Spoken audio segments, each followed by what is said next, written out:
Hello students, this is chapter 5 When People Rebel. The year 1857 is considered a turning point in the Indian history. In this chapter you will see how the events unfolded which ignited the fire of independence and nationalism among the people who were already feeling as if they were driven against the wall due to the oppressive and exploitative policies of the British. Policies and the people. Any colonial government would choose to introduce policies which are aimed to dominate and impose their hegemony on the population. They would set out terms which would exploit and extract the maximum from the soil and the people of the occupied territories. So was the case with the European powers who had occupied territories in India. While the other powers like the Portuguese and the French had little standings, it was the British who had the largest share of the territories under their control by 1857.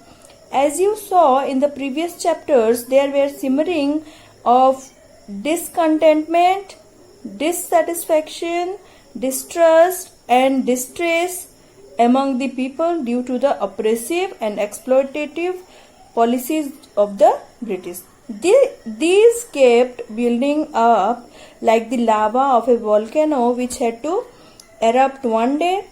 The situation was building up and it was as if a haystack waiting for a spark to burst into flames.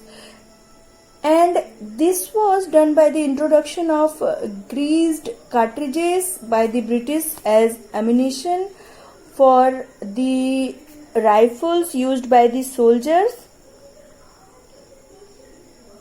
Let's see the run up to the critical situation and then the revolt as it unfolded.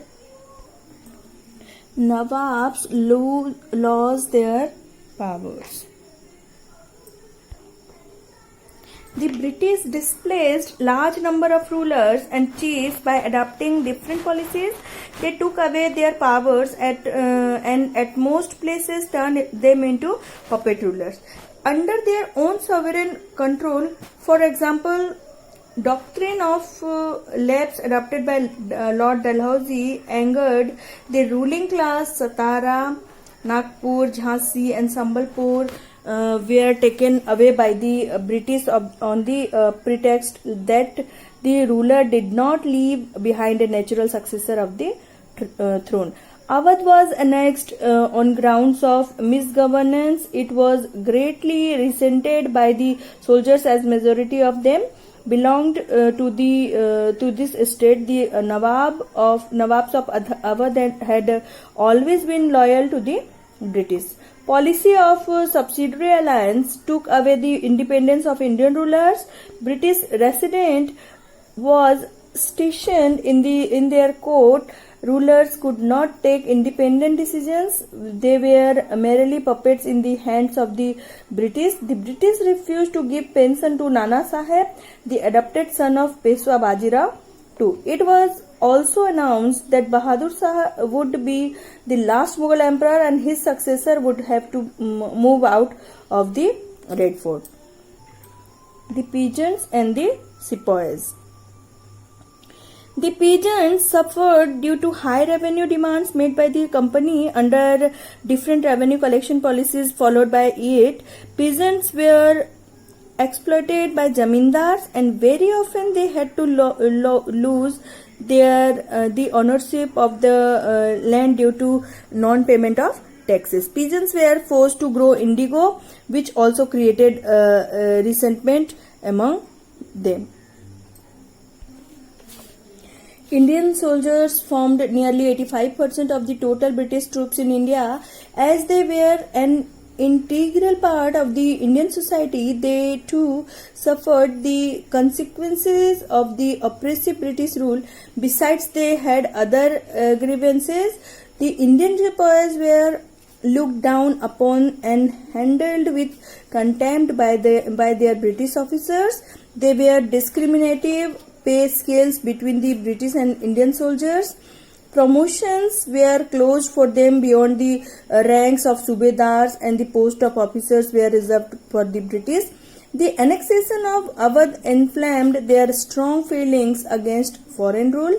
The order that forbade the sepoys from wearing caste and sectarian marks like tilaks hurt their religious sentiment. The orders which required the soldiers to travel overseas was against the popular Hindu belief that travel across the sea led to a loss of caste recognition.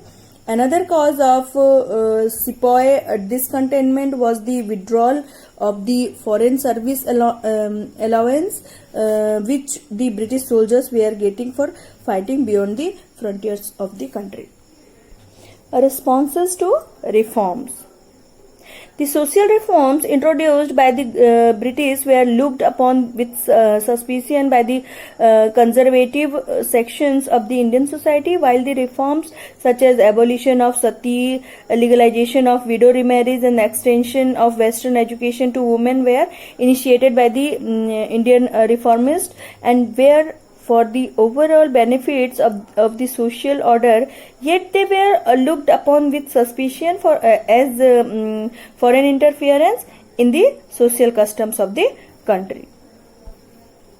A major cause of the outbreak of the revolt was the fear among the people that the British government was determined to destroy their religion and convert Hindus to Christianity. The increasing activities of the Christian missionaries and the actual conversions made by them were a cause of this fear.